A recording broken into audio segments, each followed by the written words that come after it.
Good morning, everybody. I'm Max. I'm 50% of Joostrap and gold sponsor of JoomlaDay Sydney. I'll be talking about planning to win and how we can use Joomla online to achieve our business goals. And as part of our role of being sponsor, we have a funny photo competition which will get drawn at the end of lunch. So anytime until the end of lunch, if you take some funny photos, not rude or offensive, but anything else that could be sort of slightly amusing, and tweet them to @Joostrap. We've got 5 memberships of Joostrap to give away.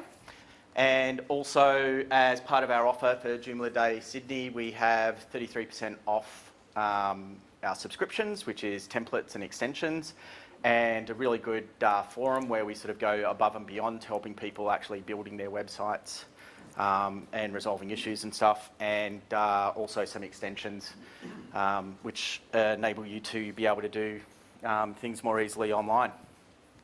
Is that changing? Yes, it is. That's awesome. Okay, so our plan for today is we're going to start off with the foundations, both of me and your basic sort of skill sets and understandings you should need for digital marketing and succeeding online. The discovery, planning and strategy, and what you should be putting in place before you even start running a campaign or building your website. And also how we execute that with Joomla responsive websites that work well on mobiles, some extensions and third-party tools that we use and or recommend to be able to achieve what you need online. Okay, and so our overall plan for anything we do is to win online. It's basically an online battle for us to go out and compete with other people to be able to get that little bit above where we want to be.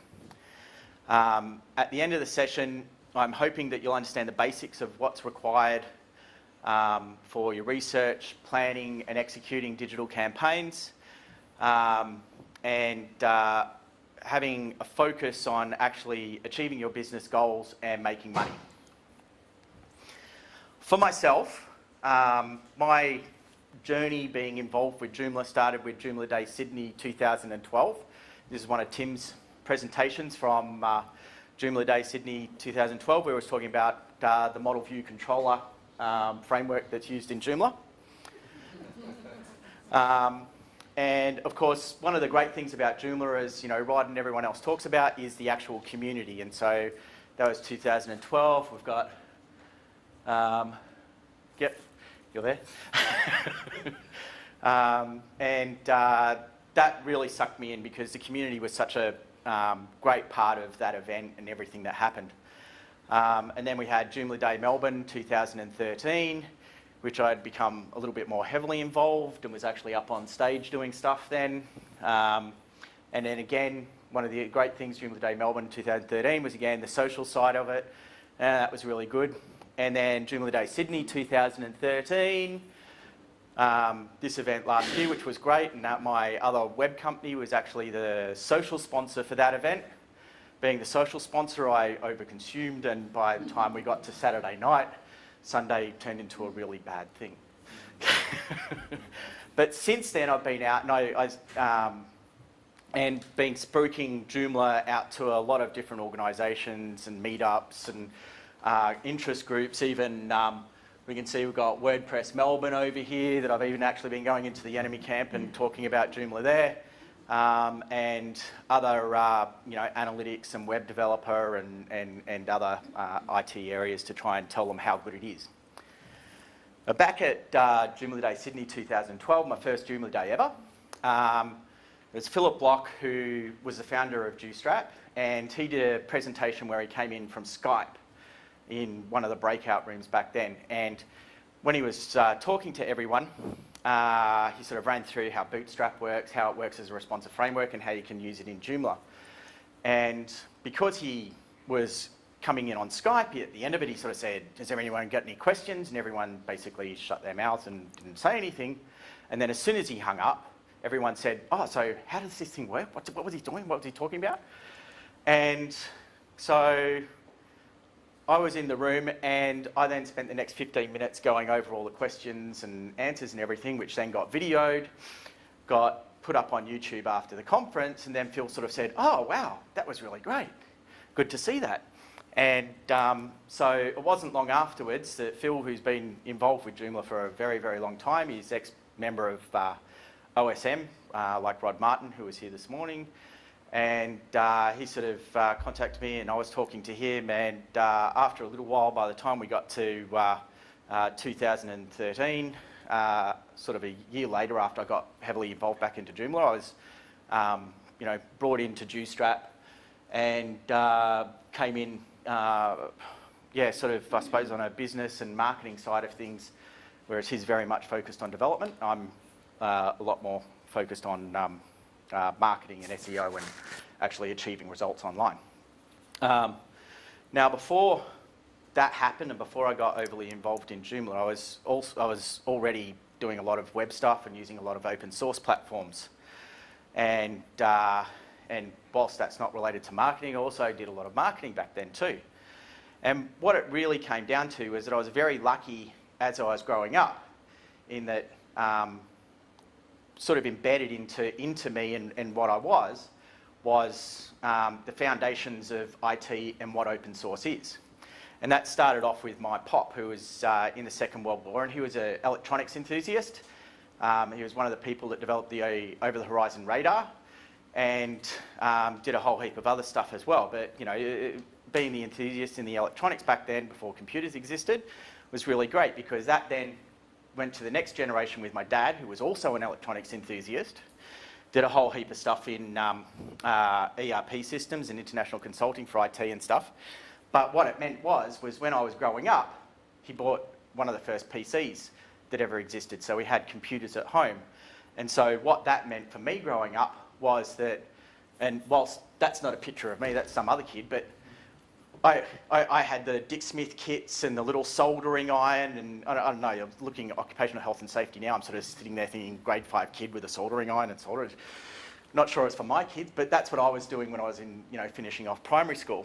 And then, of course, we had the DOS computers that first came out, where you got the little handbooks, printed handbooks, where you said, how do I draw a circle on the screen? So you'd sit there for half a day, and this did, sort of my amusement when I was in primary school was sitting there on the weekends and drawing circles on the screen, or writing these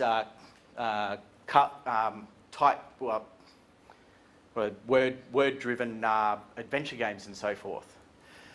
And then, as things developed on and went a little bit further, and the internet hit the world, there was Netscape Navigator Gold that came out, and people could start writing their own web pages and so forth. And so that was sort of like the natural progression for me. And the great thing about all of this, right at the start, when Apple first started off and when Microsoft first started off, was that it was all open source. Everyone was developing together and doing great stuff. And what it was just a heap of geeks sitting around playing with electronics and computers, and they're all just enthusiasts. And it was, I don't know if you've seen the Steve Jobs movie with Jobs, and they're sitting in their garage, sitting there soldering bits and pieces together. And one of the things later on is saying, I didn't want to do it for a business, it was just fun, and that's what it was back then. And then, that obviously developed off, and they had closed source stuff and things like that. And in those days, it was a great time of discovery and adventure, and it was really quite exciting. It was good fun sort of stuff for, geeky people who like sitting in front of code. And so for me, it was, something that just sort of came through the generations and was part of what we were doing. And, and that was great, but it wasn't the sales and the marketing sort of things, because there's no use just writing code, because you need all the sales and the marketing side. And that was part of the reason why Phil brought me in and to be that sort of side and that sort of strength in his business, because he was the IT geeky guy that did all the code. And I understood a little bit more of the marketing. I'll tell you a bit that in a sec. Now, does anyone know who this guy is with Phil? That's Phil locked there. Anyone know who this guy is? I have a picnic bar for whoever can name these people. What about over here? Can you see it? Is it big enough?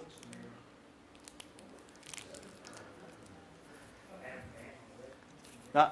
Okay, so we've got Rand Fishkin, who's the founder of SEO Moz, and he's one of the big authorities in the world as far as search and optimizing and so. And this is Ethan Marcotte. He's the guy who invented basically responsive web design.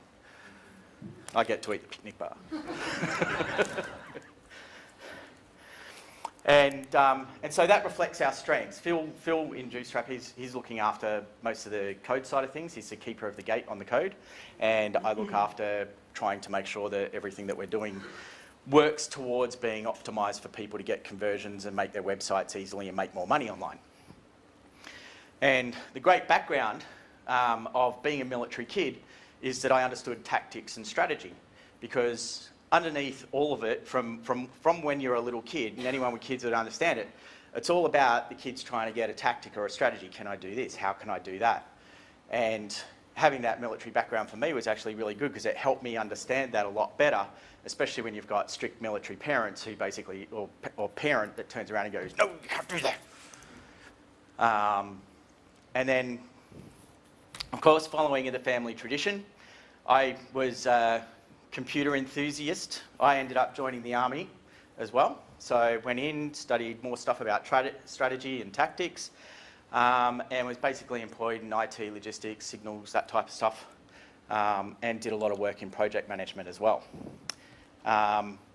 Then after being stuck in a little office doing IT stuff, but having to wear a military uniform and not actually doing any of the army stuff I'm supposed to do, got a little bit frustrating. So after I got posted back to Victoria Barracks in Melbourne and sitting in there in an office for 9 months, I ended up going and buying a flower farm, and with the IT background, we started running an e-commerce store and running a lot of stuff through there.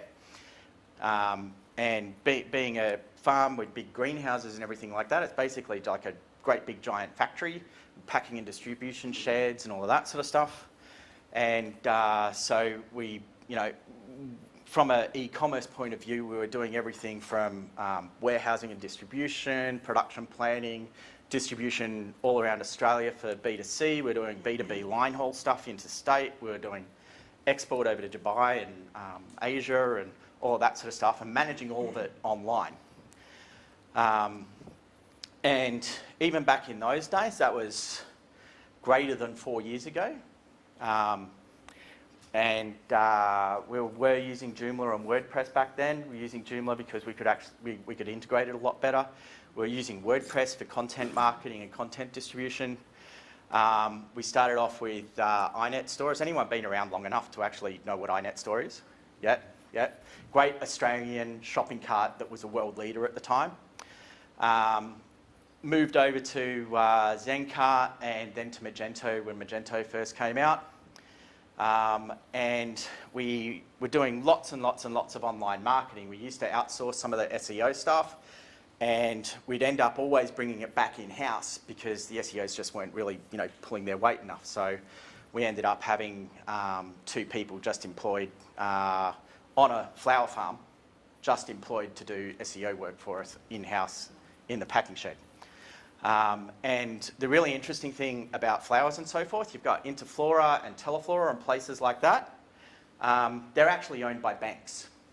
So it's like the Bank of Hong Kong and stuff like that that actually own these businesses, so that when you're trying to compete against them with marketing, they actually write their own checks, have their own money.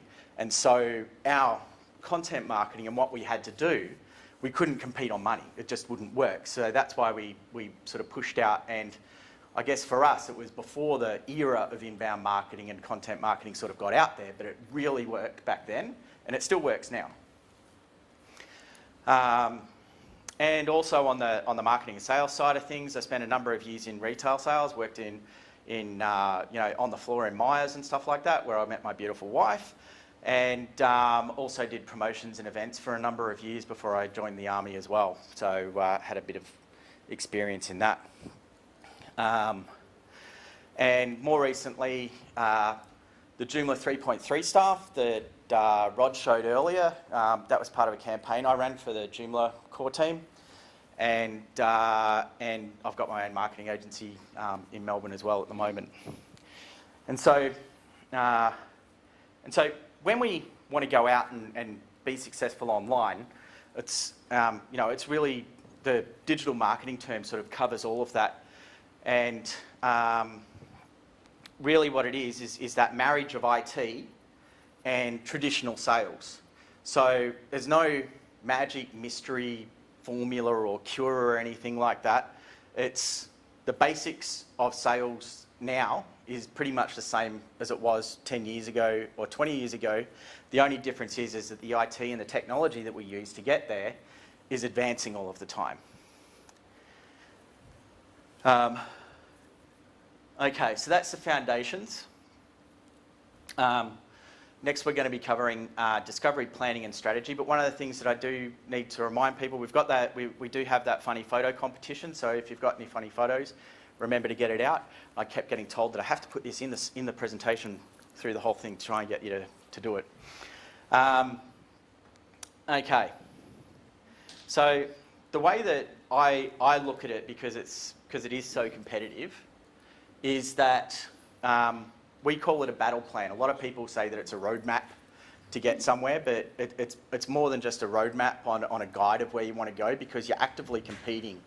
It's really an online war. You need to get that little 0.5% ahead of your competition, and that's it. So that is the point where you go. And a lot of the time that we spend on it, we spend on competitor and market research, because in the same way Sun Tzu says, keep your friends close and keep your enemies closer. You can't compete effectively online if you don't know what your competition are doing and what's succeeding for them and what's not succeeding for them. You can learn from them, and you need to try and get ahead from them a little bit. And we also cover the basic principles of sales with the 3 C's and the 4 P's that I'll cover in a sec. And I apologise to anyone who's been doing lots of marketing or lots of sales training before, because you probably know this bit. Okay, so you've got the 3 C's, which is company, customer, and competition.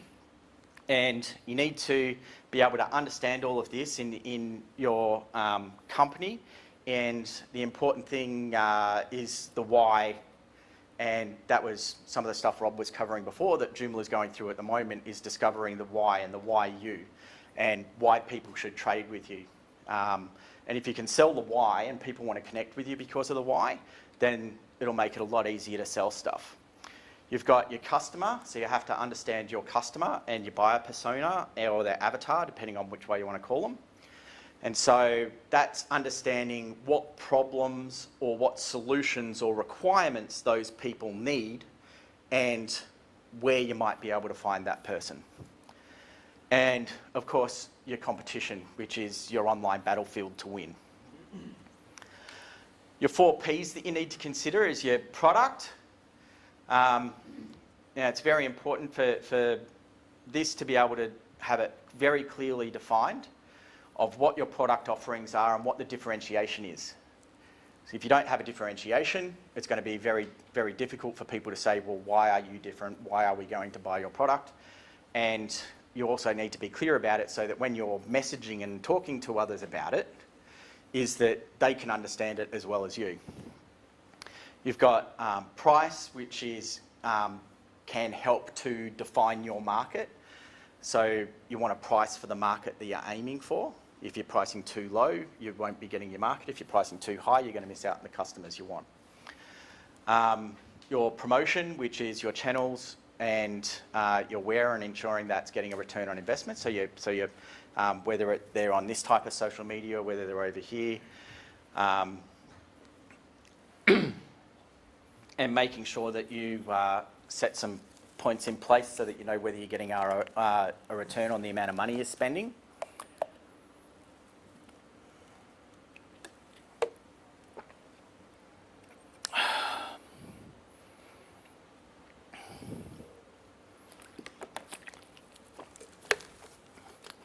Did I just have three slides with different wording for the same thing?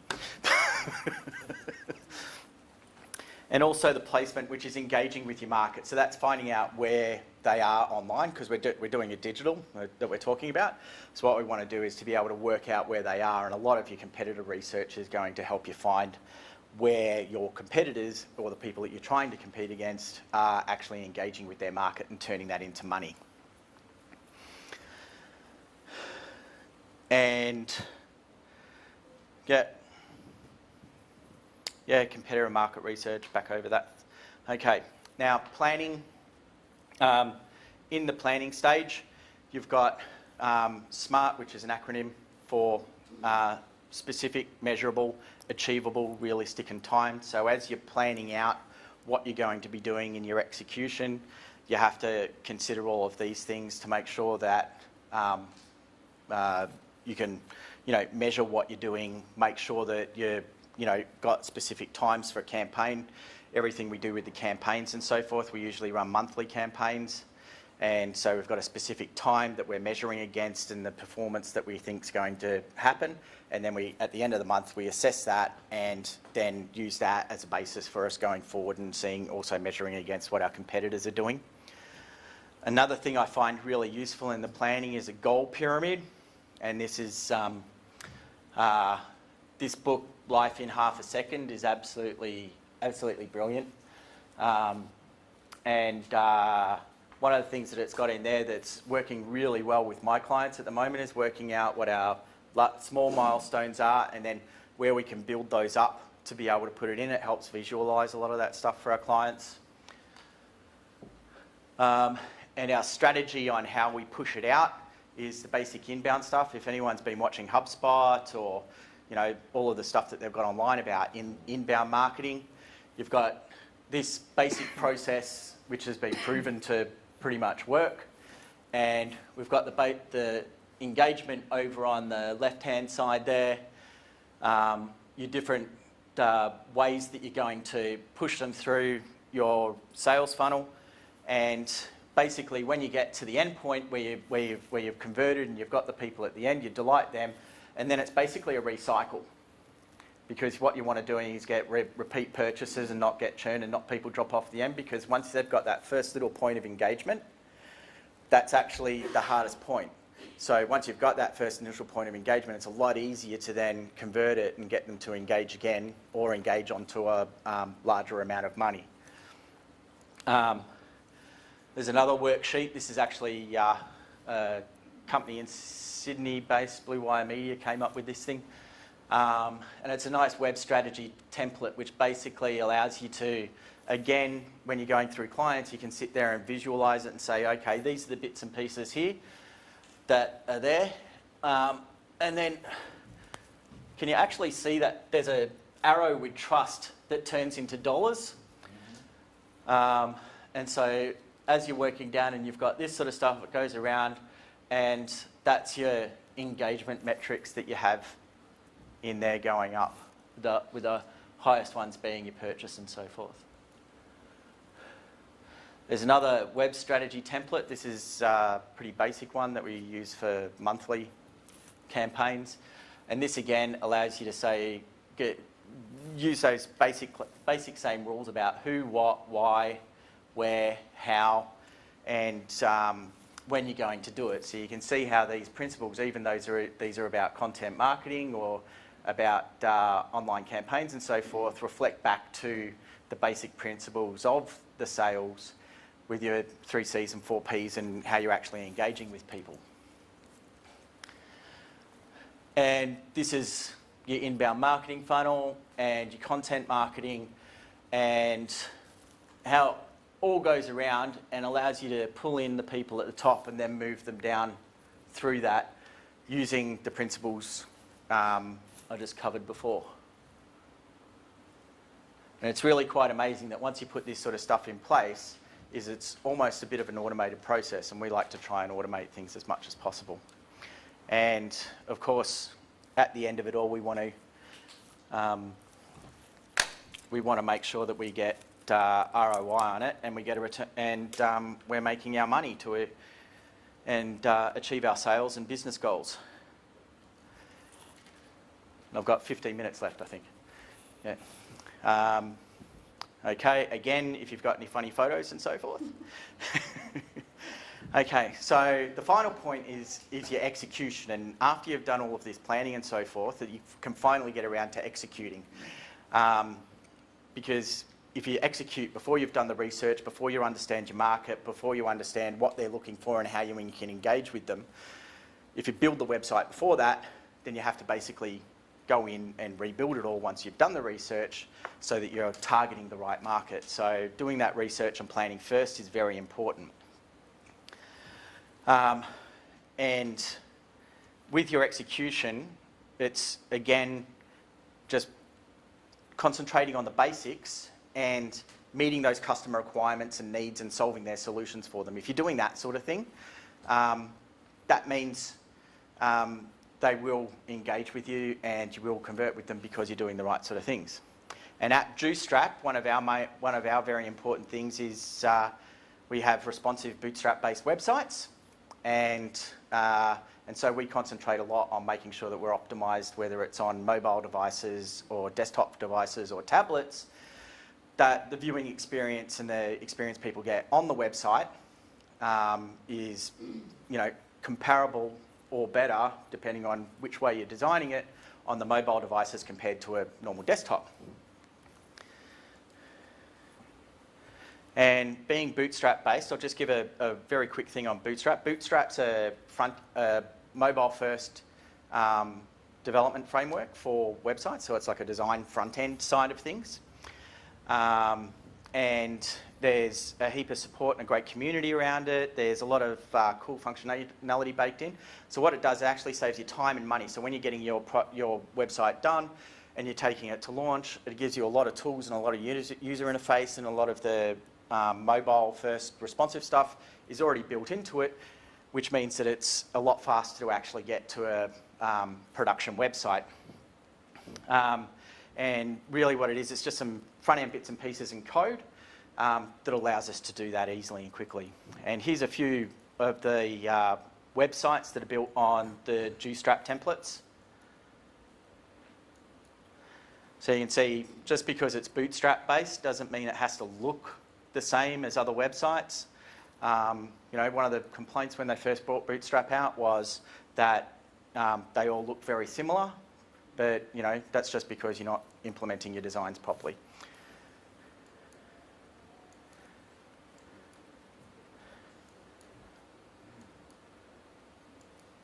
And so that's the Joomla 3.3 landing page that was done on a Joostrap template as well. And what I want to show you now is some of the stuff that we actually have in the Joostrap templates that makes it very easy to administer and customize your template, and why we sort of recommend, wow, this is high resolution.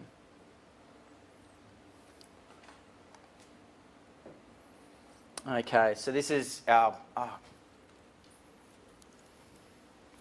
sorry.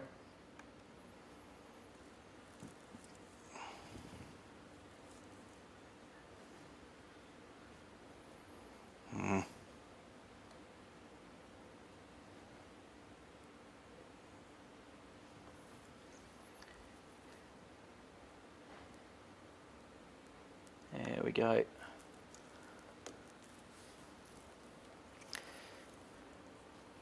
Because, but in a similar vein to what Rob was saying earlier, a lot of the importance in, how big's that up there?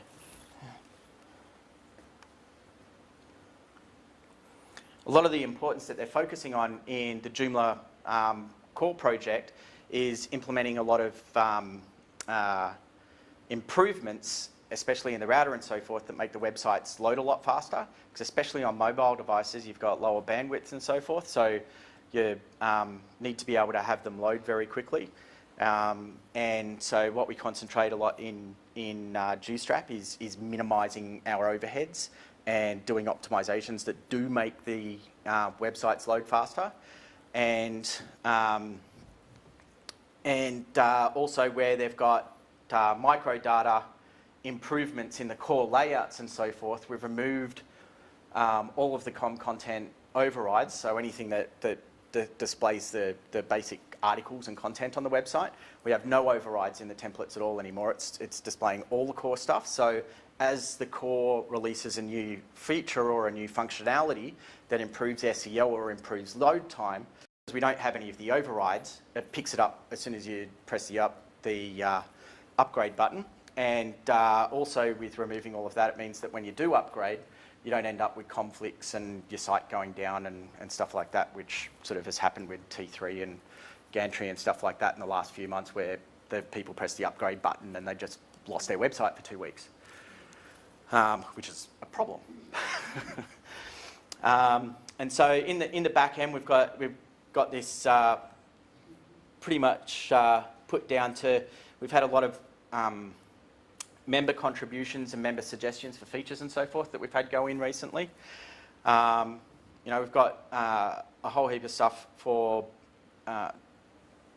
setting up the logo, and we've also got a logo module area. So if you don't want to use this and you want to have a custom HTML module in your logo area, as soon as you upload the custom HTML module into the logo area, this then stops functioning and it loads the custom HTML module.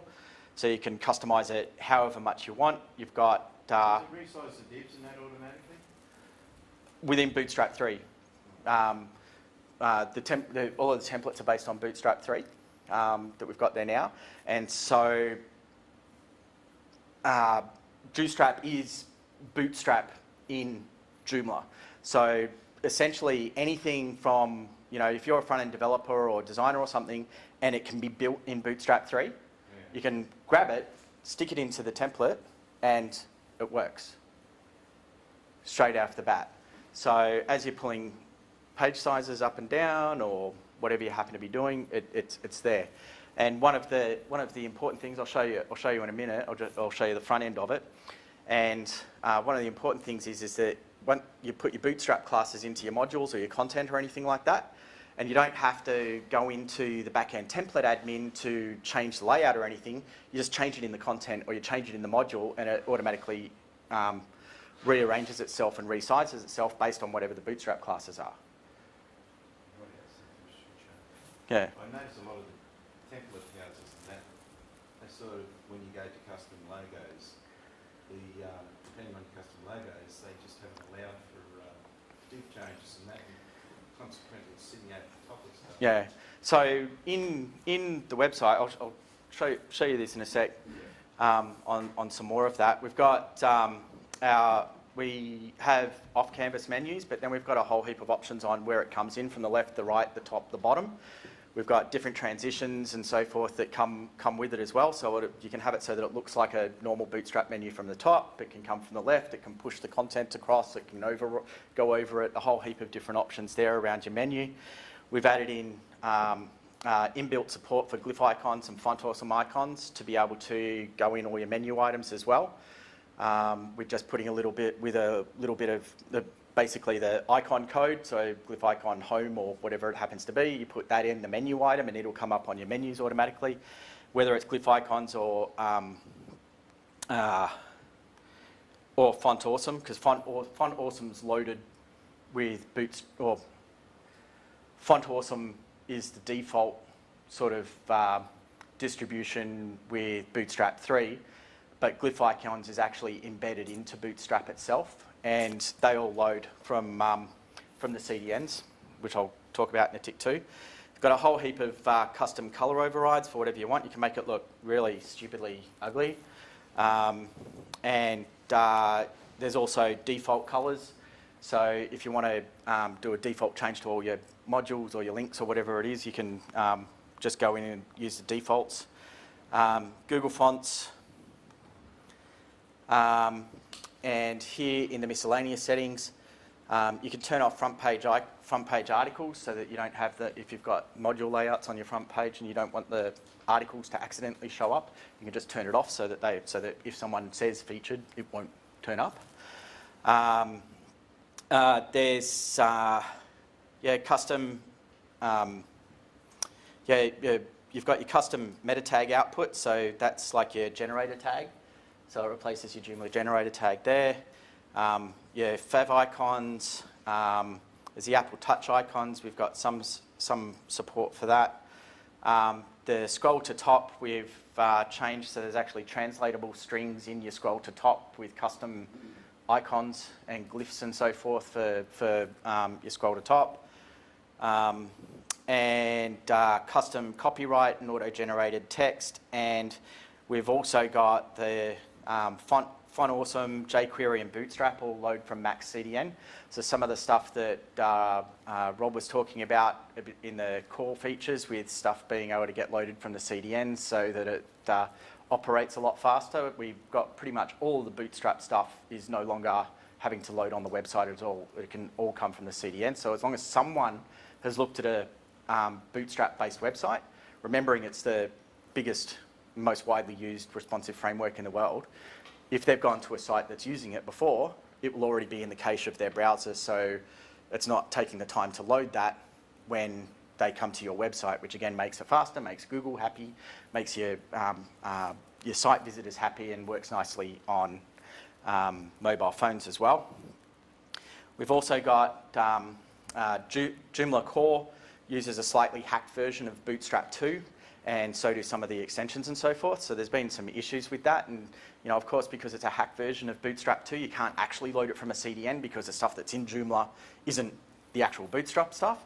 And so because we're pushing out and we're using the actual latest version of Bootstrap 3, we've got magic upgrade from all the Bootstrap 2 classes to the Bootstrap 3 classes in your template. So all of your extensions, all of your layouts, everything like that, automatically update to the latest version of Bootstrap without you having to do anything else and without worrying about conflicts.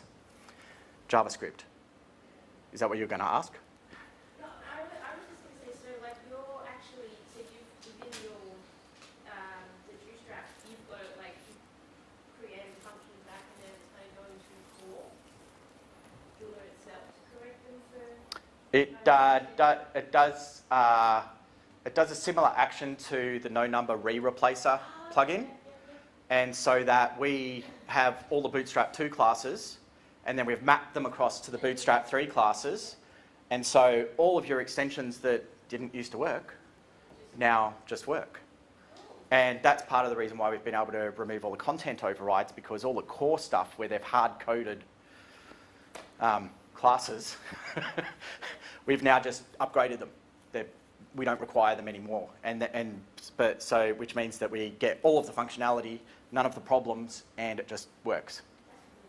Yeah. I stopped banging my head against the brick wall with the core development team, and we just did it. Yeah. Okay, we've got there's a custom code tab, and so part of what I've got here is what you're asking about beforehand. So if you're customizing a Joostrap template, there's basically two files that you need to customize. You've got your index.php, which has your layout of module areas and content areas, and a custom CSS file. That's it.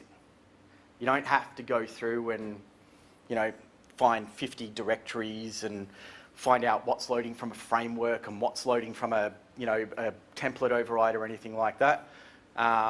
It's that simple. It's core, an index.php file, and a custom CSS file. We've also, as tracking codes in Google Analytics has gone on to, and Tag Manager and everything like that's advanced out, and you've got all of your tracking on your website and everything like that, you need to have a lot of flexibility around how you're inserting JavaScript code to be able to do that. Almost finished, Pete. And so what we've actually put into the sites is that if there's a header JavaScript file, and there's also another JavaScript file before the closing body tag, which doesn't load unless there's actually content in the files.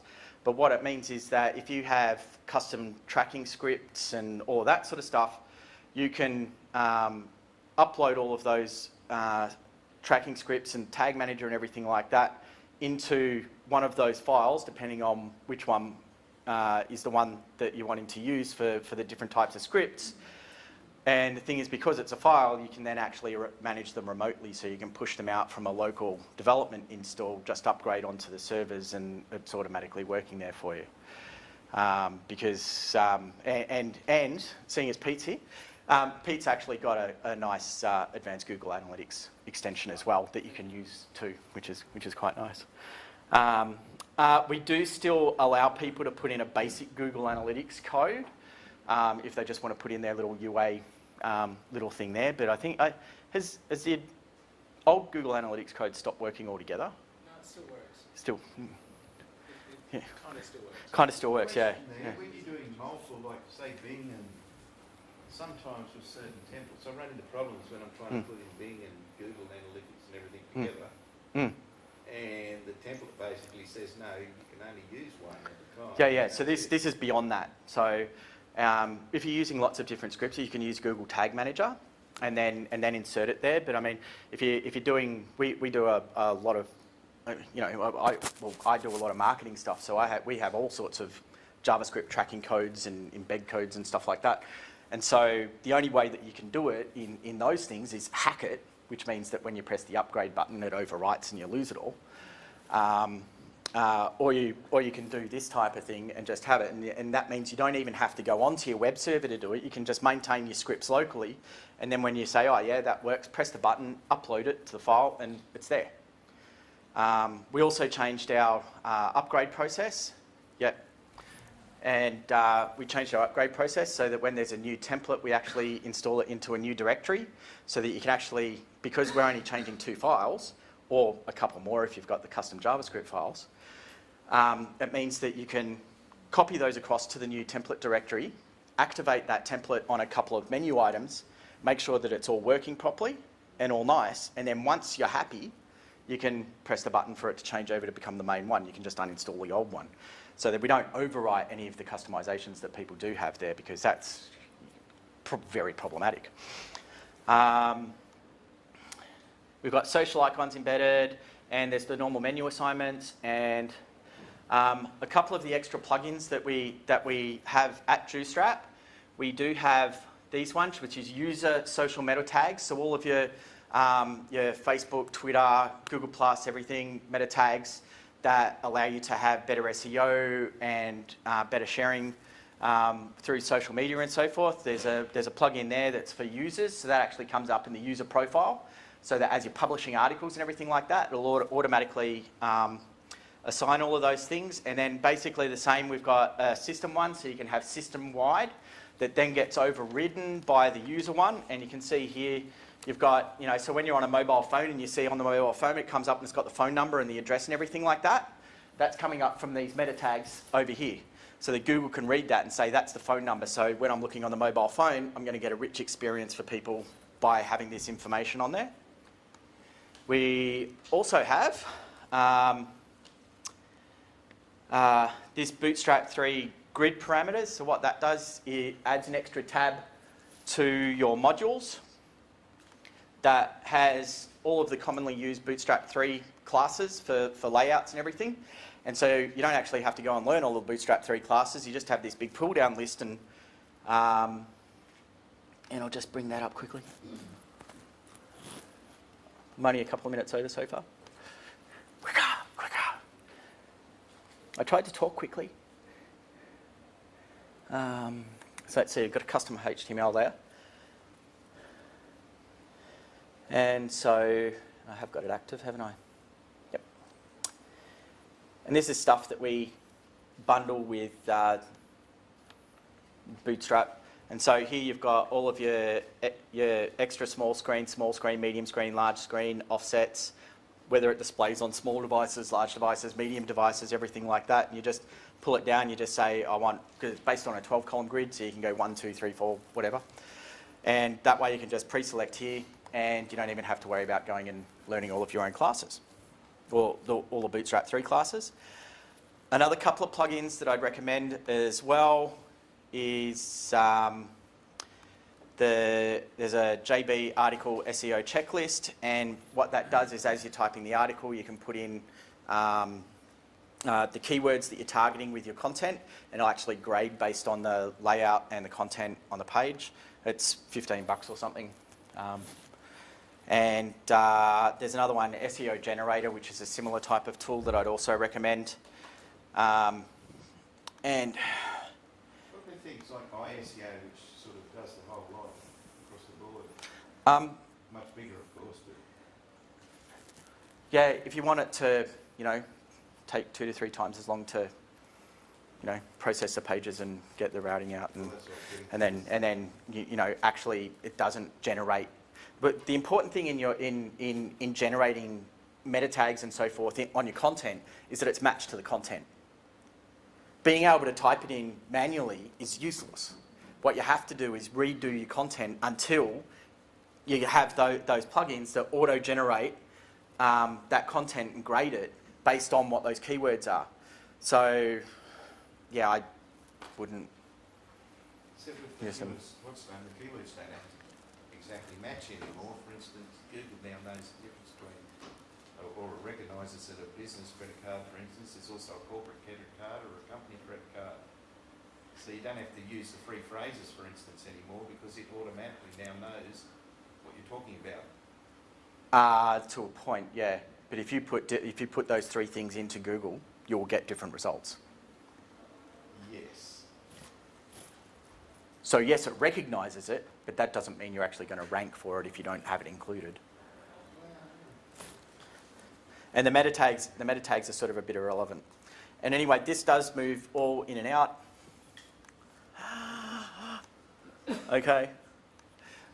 Some other tools that we use, our other tools that we do use are all based on automation. Where the hell did it go? Yep, all based on automation, personalising the stuff that we've got going out to people and making sure that we measure to get conversion. We use some great tools that help us automate a lot of our marketing and allows us to do all of this sort of stuff. This is SharpSpring that we use, which is sort of an alternative to HubSpot and that, but it's actually affordable to businesses and agencies. And you can see it does a whole heap of automation, analytics, engagement stuff. It's absolutely amazing. Another one that we've recently changed over to is Sendable, which is sort of like a bit of an alternative to HubSpot, but it allows us, it has a lot more functionality. It's cheaper. It doesn't use the stupid hourly URLs and stuff, and it's actually really good. Allows us to build a whole content calendar and actually pushes out content into blogs and stuff as well as social media, which is really great. Other apps that we use are SEMrush and Cognitive SEO to be able to do the competitor research and to be able to measure our performance and how well we're doing. And of course, you've got your Google Analytics, Webmaster Tools, that sort of stuff. If you've got a funny photo, Q&A, there. We'll go 5 minutes Q&A or over time again. Yeah. I'm just really curious, like, maybe you talk before about the content mapping and the strategy, etc. What would you say percentage-wise, when you were doing like a campaign, like on your web campaign, what percentage-wise would you spend on the content versus, I know it's tricky on content versus design, I know it's going to always be different. Versus design. Yeah, like what percentage, like are you spending more time on design content, or does that change on the, how much of that, I don't know. Oh, well, it depends on the campaign. I mean, if it's always having, always having a good imagery or a good video or something like that on something that's important, or even just on your normal blog articles, is very important. You'd spend more on, I suppose, more valuable campaigns. And, but I mean, if you look at Facebook or Pinterest or, whatever your market is out for social, I can't remember what the figures are for what engages with images and without images, but it's, something like 4, 5, 6, 7 times or something, if you've got good imagery, that people will actually look at that post or engage with that post. And it's the same thing on your website as well. If you've got crappy photos and stuff like that, well, it's going to have a lot less engagement. I mean, yeah. It still horses for courses because different markets obviously dictate different Well, see, SEO attacks. And well, we've got some clients who are in, design and housing, architecture and that sort of stuff. So, I mean, they're very visual. And they spend a lot of effort on Pinterest and Houzz and Facebook. And, you know, and then we've got other people where that's not as important for them on that imagery side. That's the content that we probably spend more on. Do you find that now, like especially with responsive, mobile responsive design, everything kind of coming to a similar, I mean, you know, like you're not getting your own crazy ugly sites as much, right? Everything has kind of come to this nice, cleanish, corporate-ish kind of style. Do you find that on that basis, content can become a lot more important?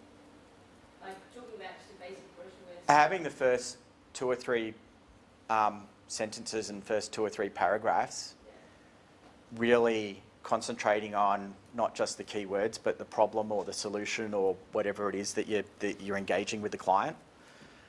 That in content is, you know, on a website is amazingly important. Once that ports out to social media, you know, it goes back towards the imagery, but as long as it's got the nice headings and so forth that the people can say, yes, that's what I want to look at. It's got a nice picture. Yeah, I might click on it. But no, content marketing and publishing is, yeah, still pretty good. As long as you distribute the content as well. Our style of it is write it once and then automate it to go everywhere else as much as possible. And one of the great things about Sendable is it actually has a whole heap of monitors that can then repost out to wherever you want, and it automates a lot of that process for you.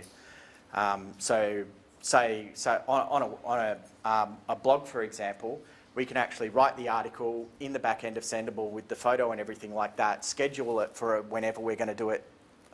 Then it'll publish to the website then, but then we've got a listener for the RSS feed that goes in, pulls out the data from the RSS feed and then posts it out on a defined schedule to all of the social media channels and any other websites and stuff. So, and so whilst we're spending time on that, we try and do it once, and then keep leveraging it to get it out there as much as possible without having to do any more effort.